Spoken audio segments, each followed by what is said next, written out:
And we're back with Truth Unrestricted, the podcast that would have a better name if they weren't all taken. I'm Spencer, your host, here today again with Jeff. How you doing, Jeff?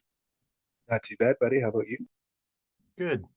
So, as always, at the top of the episode here, we remind everyone where they can send any feedback. That's truthunrestricted@gmail.com.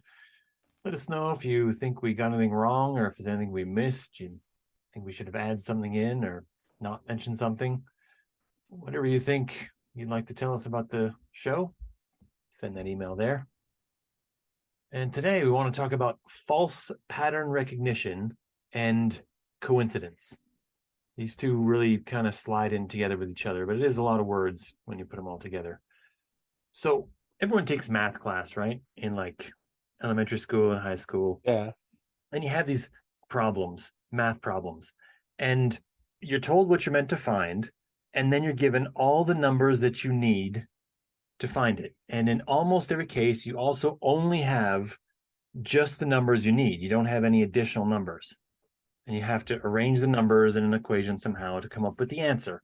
And you know you have an answer that you're looking for. And in basic arithmetic and algebra, usually there's only one way to get to that answer with the handful of numbers you've been given. Well, sometimes there's other things you could do that come up with the wrong answer or what have you, right? Mm-hmm. But you're generally given exactly the things you need, and then you are told to find the answer. And then there's one answer to find also, which is mostly true in most of high school math. There's only one answer, which is not always true once you get to math that occurs after high school, by the way. And this is a sort of a thing you experience for most of your mathematical life. And for most people in most situations who go through high school, that also accounts for all the logic you'll ever learn at that level, is whatever you learned in math. And this leads you to this sort of practiced thing about what to do when you have a problem. You have all the pieces, and then you have the solution, and you put the pieces together, and then you have a solution. But it doesn't always work that way in real life.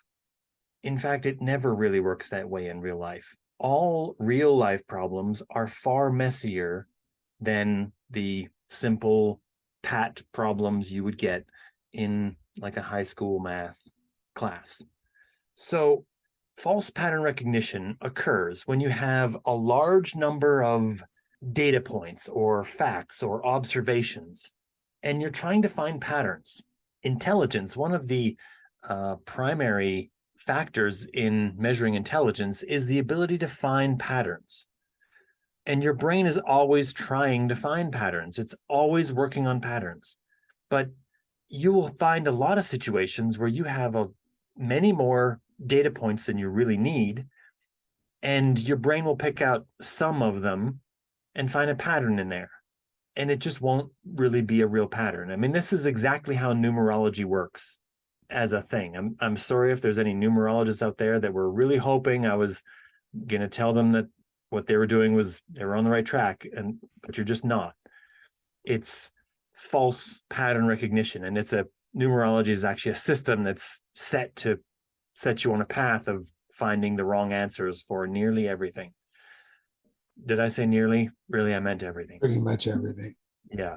You might accidentally find the right answer, but really it's only accidental. So, does that make sense so far? Yep. I think so. Great. Like the idea is, tying in with the broader subject matter that we usually discuss, like conspiracy theorists would find, like seeking to find proof of the activities of the Illuminati, would find patterns in the activities of the stock market to prove some dastardly plan.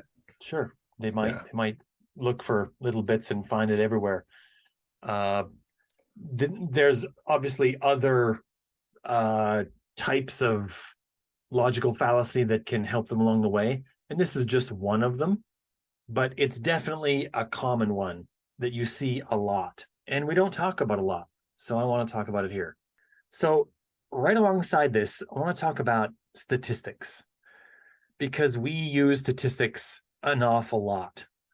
We quote statistics. It's been talked about a lot, the way people will just pull statistics out of nowhere and just, 80% of statistics you see online are made up on the spot. And by the way, I just made up that statistic on the spot. So you see how easy it is to just grab numbers. Everyone understands how percent works. So it's easy to just say, slur a percent in there, and that's pretty much the right number. There's a part of statistical analysis, a thing called an outlier. Now, when you have, I'm trying to not get too deep in the weeds here on, all the many factors in statistical analysis, but it's been pretty common in many places now that there are outliers, and this is a common thing. Most people don't understand what a standard deviation is. That's a very elementary part of statistical analysis, is a standard deviation, and most people don't know what it is and don't care. Everyone knows what an outlier is, pretty much, which is an interesting thing about our world. So an outlier is a piece of data that doesn't appear to fit well with the rest of the data set that it comes with. You're going to measure the time it takes for an ambulance to respond to a call, and you're going to have hundreds of different examples of ambulances responding to calls, and you put them all on a scale, and they're all between 10 minutes to 45 minutes or something. And then you have one that's like 2.5 hours. And you'll just be wondering, what happened there? Why was one of these 2.5 hours? Like, what's going on? So outliers. Sorry to interject, and I don't know sure. what where this plays on where you're heading with this, but like in that specific example you gave, one of the problem with this statistical outlier would be if we just looked at those times and averaged them, and we're like, oh my god, ambulance response times are so much longer. And I'm not going to throw the math off the top of my head, but like the one heavy long trip could drag the data down so far that it on average it looks like they're all taking too long. And then if we're acting on vague statistical analysis, then perhaps we might try and perform some across the board upgrade to all ambulance stations to improve efficiency, supercharge the engines at vast expense of every ambulance, when really it's just one random trip to one remote location that almost never happens. Well, that might have been what happened with that particular outlier in that example, right? That's a possibility. But we see outliers like people who have no formal training in statistics. Yeah. Look at statistical analysis as though it's some kind of magical device to come up with the answer you're looking for. Because there have been a lot of people who have misused mathematical principles to manufacture statistics that they are looking for. And most people think that what they're doing is they're just removing data points that are called outliers. If you want your ambulance data to look good, you could get rid of the 2.5 hour one, but you could also call some of the other ones that are on the high side also outliers and just remove them in theory, and say that our average response time is under 20 minutes or something. That's really good. We don't need to spend any money. Yeah. But, and people look at statistics as though this is probably happening, especially when they see a statistical result that they don't like. They'll immediately think, oh, well, these statistics, you can mangle these numbers into positions so they can say anything you want, can't you? I mean, statistics is just one of these. How to lie with numbers. Yeah, it's one of these gray area mathematical disciplines that allows you to say whatever you want in the end, right? Which isn't true at all.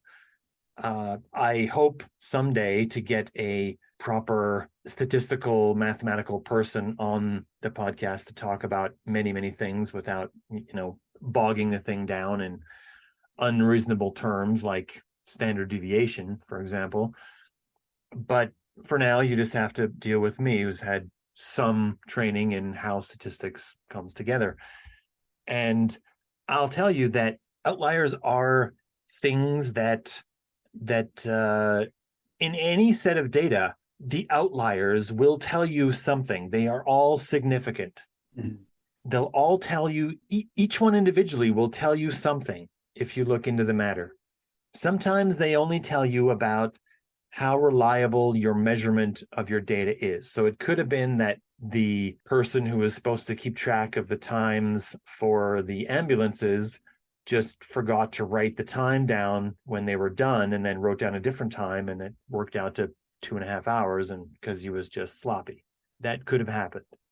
You don't know that until you look into the matter. You can't just dismiss it out of hand. And that's true with statistical analysis, is that you can't just choose to remove data from the pool arbitrarily. You have to have a reason to remove an outlier from the data pool, or if you're going to remove more than So one. in keeping with the example, let's say the 2.5 hour call, the reason why it was a 2.5 hour call is because there were two, in a larger township, there were two ambulance bays, like dispatch halls, and one of them, the bus was already out on a call, and another call came in their coverage area, and the other ambulance had to cross boundaries to attend. So it was actually a cross zone call, which might remove it from the study group when we're talking about how quickly ambulances respond to calls within their coverage area. Right. If and that's a situational thing that you have to make a decision on about your data set. If you're only interested in the data about in your coverage zone, then that's not part of your data, and you can really remove that. If there's some other reason, that other reason might still give you a reason to remove it, but you have to justify removing it. Yeah. You have to have a reason. And when we look at false pattern recognition, in almost every case, you are removing most of the data in order to see the little bit of a pattern that you're looking at. I mean, I'm talking about it's possible. Fun thing that younger people don't realize is that there used to be a thing called white static on your TV. Old analog televisions, when you tuned it to a channel that didn't have a signal, it would just come up with white noise. It was actually white and black spots all over the place, and it had Dancing all a over the fuzz place. sound. Yeah. Right. And if you stared at that for long enough and focused right on it, you could start to see shapes in there. I mean, this was the age before the internet, when, on a Saturday morning after the cartoons were done, we didn't have anything else to do. Sometimes we would try other stuff.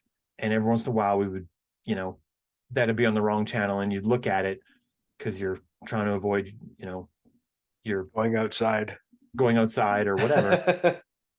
And kids do this sort of thing, but you can see patterns in there, shapes. Yeah. And those shapes aren't really there.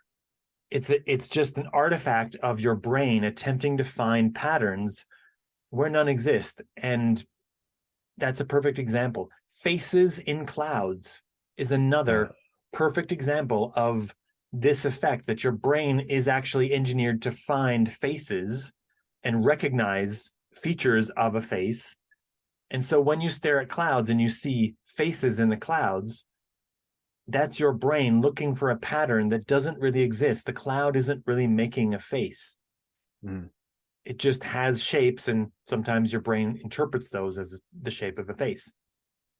And you're exactly right that when people come up with conspiracy hypotheses, they do this an awful lot. They'll look at very selected things. And when you're looking at people who are attempting to sell you on the idea that they're the thing they came up with, or the thing they heard from someone on the internet this is real, and they look at, there's all kinds of these examples. There's a large number of people who were of Jewish descent who canceled their flights the night before 9/11. And it turns out that there were also a large number of people of Christian descent who canceled their flights on the night before 9/11. Yeah. And there was people who were Muslim who canceled their flights the night before 9/11. There was an awful lot of people who were set to fly who canceled their flight on the night before 9/11. Yeah. There really was a lot of people who did cancel their flight. And then other people who got on those flights because they were on standby. This is a thing that's happening every day. And the fact that it happened on that particular day is of no note whatsoever because it's still happening even today. Other things like, your neighbor's cousin had a health problem 3 days after he got vaccinated or something. And also some other distant relation or even someone at work, someone or something also had some other thing that was within some time frame, somewhat close to a vaccination or what have you. And you put all these things together and you go, well, maybe these vaccines are a problem. Yeah. But those are very, even if you had a couple of them, those together are not that many compared to the number of problems that might have happened when the vast majority of us actually got vaccinated. Yeah, it's like most drug commercials, right? The running gag is always like the list of potential side effects is longer than the pitch. Right. But like 100% of, listen to me quoting percentages, all of those side effects are in themselves statistical outliers, or the drug would not be released for market. Yeah. But we have to hear about them because that's the law. Yeah. But like those kinds of outliers, particularly in medicine, you're always going to get those kinds of outliers because human physiology and human biology is very frigging complicated.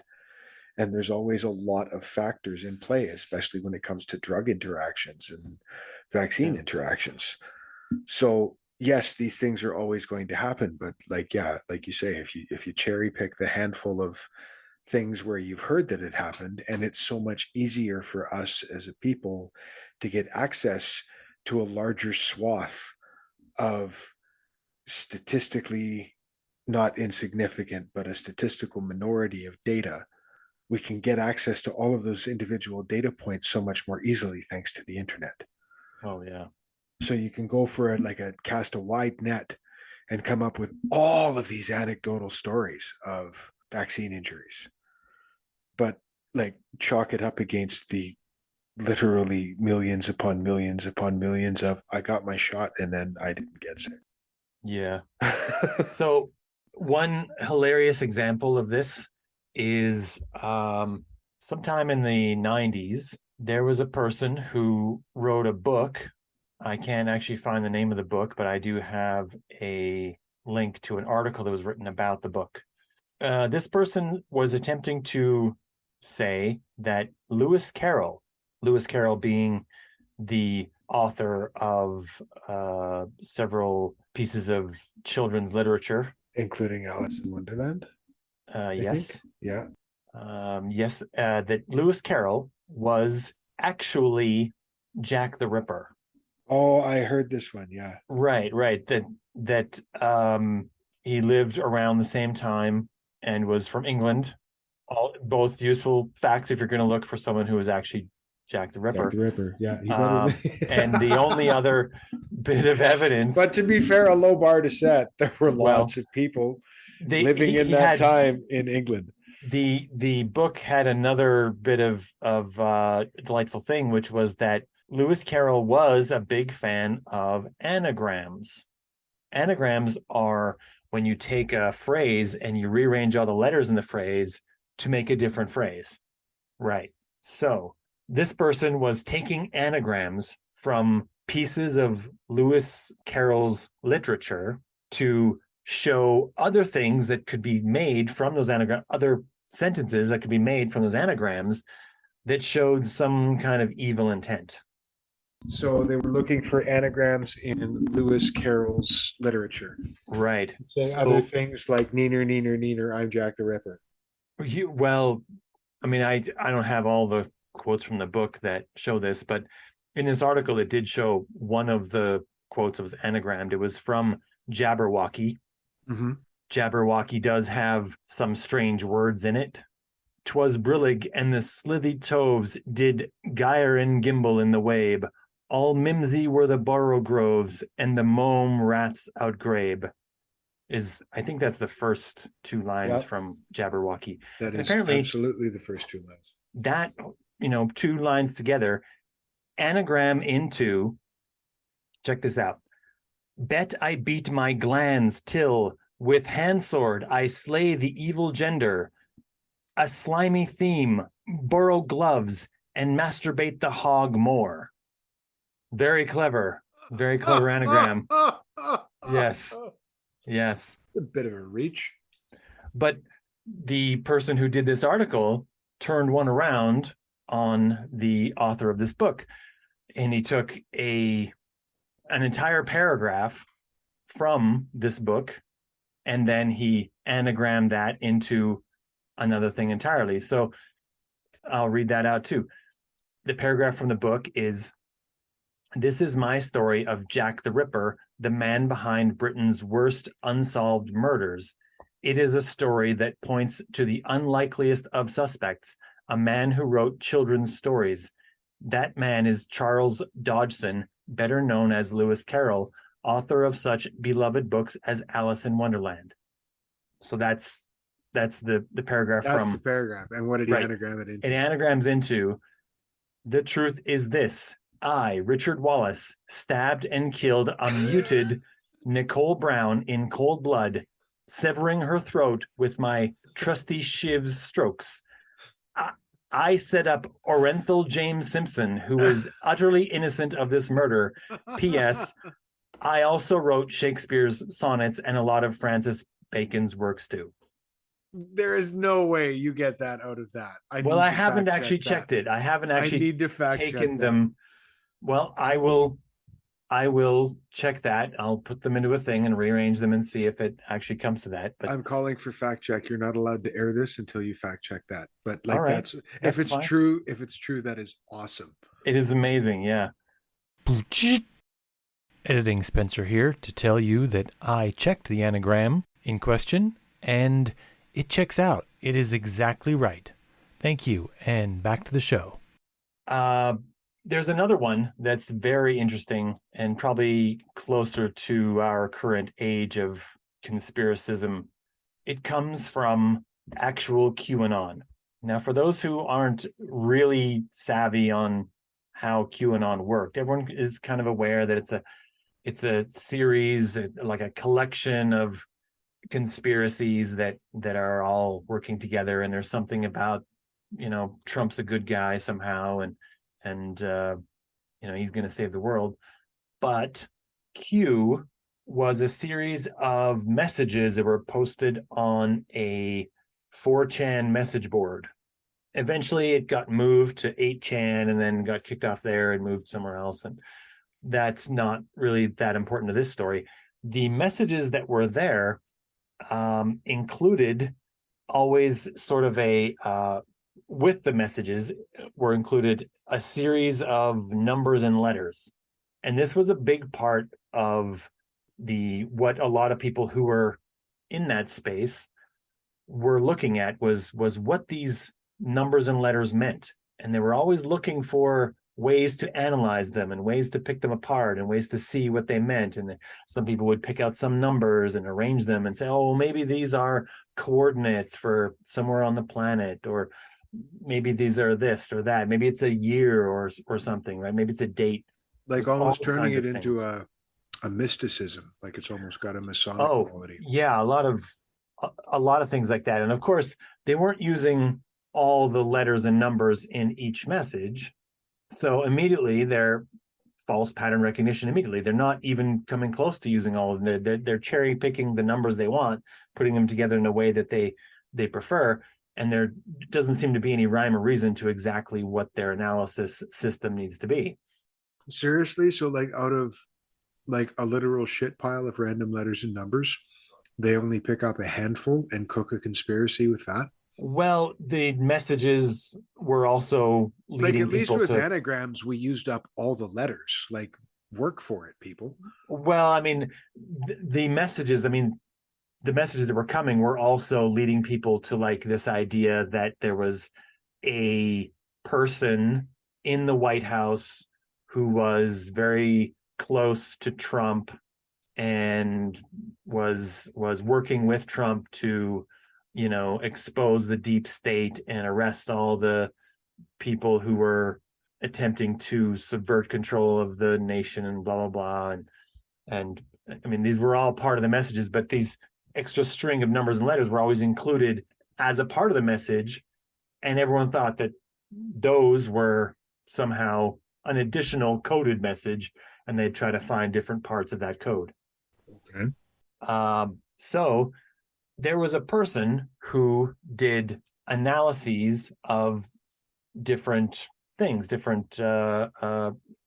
guy, he actually had done an analysis of passwords that had been, there were, I don't know where he got the passwords from exactly. Maybe they had been from different hacker groups that had hacked things or whatever, but he just took the bulk passwords in general and he analyzed them all, and he did things like showed which passwords were used all the time and which ones were better, and did a lot of work for things like improve your passwords kind of thing.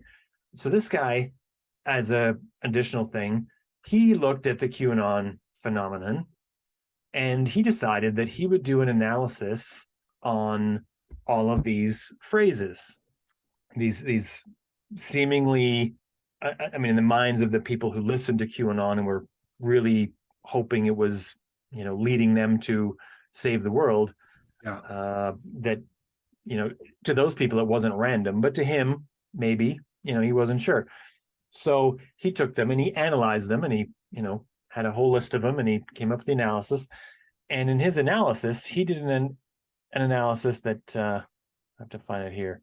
I think it's called a heat map, which is essentially, I mean, if you overlay the numbers and letters on a keyboard, you can, first of all, with each individual string, you can light up the keys for the ones that are in that string. And then you can also apply like a warmth color to the numbers that are used more often across all of them, right? So he first found right away that for each individual string of numbers and letters, they were essentially random, but they were always on like one side of the keyboard, either the left side or the right side. So it was done just as if a person put their hand on the keyboard on, the left side or the right side, where you would normally have your hand if you're going to do real typing, and you just selected random keys to hit with that hand held right over that side of the keyboard, and then hit send, right? And this is the analysis that he found. He, which is just obvious. That's exactly what you would expect, right? You would expect to have a random, from my perspective anyway, you would expect to have some randomness to this, such that, it's just a person coming up with random numbers and letters. Yeah. And I think that's important to point out to people who are deep in this space, is that you're not dealing with a mastermind that's attempting to lead you to something. You're dealing with a person that's attempting to mimic a mastermind that's leading you to something. And they're providing pseudo data for you to follow, really to nothing. So, to put it in layman's terms, a guy who's really good at statistical math figured out that these letters and numbers that are being dumped in QAnon, without a doubt, are the result of one hand randomly slapping the shit out of one side of the keyboard. That's right. Yeah. I love it. Yeah. And he also immediately put his results on a website, and he challenged people to show him that he's wrong or provide their own analyses. And it's important to remember that these are just bullshit. All of these overly complicated schemes are based on almost nothing. And in fact, with QAnon, they're based on a person that's trying to lead you to a specific conclusion based on no information at all. And that's I don't know how to say that in more succinct terms. With something like flat Earth, they just kind of have a penchant for the Bible, I think, mostly, and what they think is important from what they read in the Bible. And probably more importantly, that they think that the science should be wrong somehow. But with QAnon, there was a specific goal that this person who was putting these messages up wanted from their audience. There was a result they were going for. And when you went for that result, when you gave them that result, I mean, you were following along lockstep. But it's terribly mysterious. Yeah, but they call people sheeple. But as soon as you're following that guy, he's the Pied Piper. And you're just following right along with him. Like, you're the sheeple. Yeah. I don't know how to tell you that in more stark terms. Well, like particularly with the anagram thing too, right? Like there's a reason why it's considered a game for the brain. Yeah. Because like human language being what it is, if you take a pool of words, they reduce to their base components of letters is just a good sampling of random letters. And you can then decide, okay, what Yeah. words do I want to make? And you, at the beginning of the process, if the sentence is of any length, you're going to be able to find the raw materials you need to make whatever words you want. Yeah. And then the challenge becomes, as you work your way deeper in and the raw material gets fewer and far between, you have to get more creative. But particularly if you're willing to like completely ignore sentence structure and syntax, like that hilarious one that you Yeah. offered from Jabberwocky. from Jabberwocky, like yeah, like it's quite easy to come up with any collection of words that says whatever the hell you want to say. So like you can't invest anything in that from a Yeah. conspiracy standpoint at all. So I need to share something that my brain does that is false pattern recognition. And I've been doing this. My brain has kind of been doing this in its spare moments when I'm not focusing on other more important things. It just kind of does this. My brain will take phrases that I've heard, maybe phrases from songs or from podcasts I'm listening to, or even phrases from books I'm reading. If I'm not really, really engrossed in the book and I just kind of, half into it, it'll be doing this in the background. It'll take phrases and it will count the letters in them. It'll just count them. It doesn't count them up to a total. It just picks individual phrases and counts them, and then picks another phrase and counts that one, and picks another phrase and counts that one. And then guess what? I get happy when it comes up with the number 25. It's this funny thing that I used to do when I was younger too, to a much greater extent, actually. For a while in my life, after high school and before I went back to school, my brain was doing this to nearly everything that I heard in every conversation and every sign that I passed everywhere. And for a while, I was pointing it out to people whenever there was the number 25 showing up, and people were just like weirded out and everything else. But of course, I wasn't only coming up with the number 25, I was also coming up with nearly every other number that was reasonable length. I was almost never coming up with the number 8 because I was never looking at phrases that were that short. But it was very often coming up with 23 and 24 and 28 and 32. And because that was your target. But my brain only lit up whenever there was a 25. And I'd only point it out to people whenever there was a 25. So it would made it look like there was a lot more phrases that were coming out to a length of 25 letters than any other length. And of course, it was completely untrue. Even I knew this, even as my brain was doing it, I knew it was untrue. But I mean, I still do it now. My brain still kind of does this now, and I'm just not really doing anything else. It just needs things to do. So I just do this. I've started playing an inane game when I spend a lot more time driving for work now. I'm on the road right now. But like anytime I'm on the highway and there's dashed lines visible, Mm. like I have to count them, and I pick a multiple, and I see, hey, let's see if the guy who painted this line, this section of dashed lines, let's see if he made it in multiples of three. 1, 2, 3, 2, 2, 3, 3, 2, 3, 4, 2, 3, 5, 2, 3, 6, 2, 3, 7, 2, 3, 8, 2, 3, 9, 2, 3, 10, 2, 3, 11, 2, 3. Yes, 33. Yeah. And you have a 1 in 3 chance of getting it on the mark, right? Yeah, exactly. It was slightly less chance for getting, a sequence with 25 letters in them, Yeah. but still my brain was just wholesale ignoring every result that wasn't the number 25 and only highlighting the ones that were 25. And that's, maybe that's a sign of my future psychosis, but it's there. It's just a thing my brain has done a lot of, and it just continues to do. I don't make anagrams. I count letters, and it's useless. And I prefer to work on things, I prefer to set my brain to tasks that are more useful, but I don't always have useful things to put it to.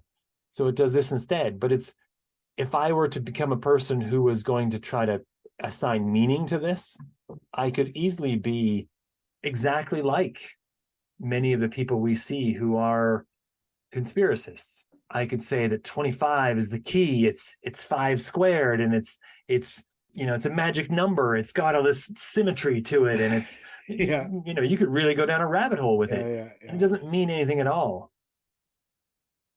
It's just a number.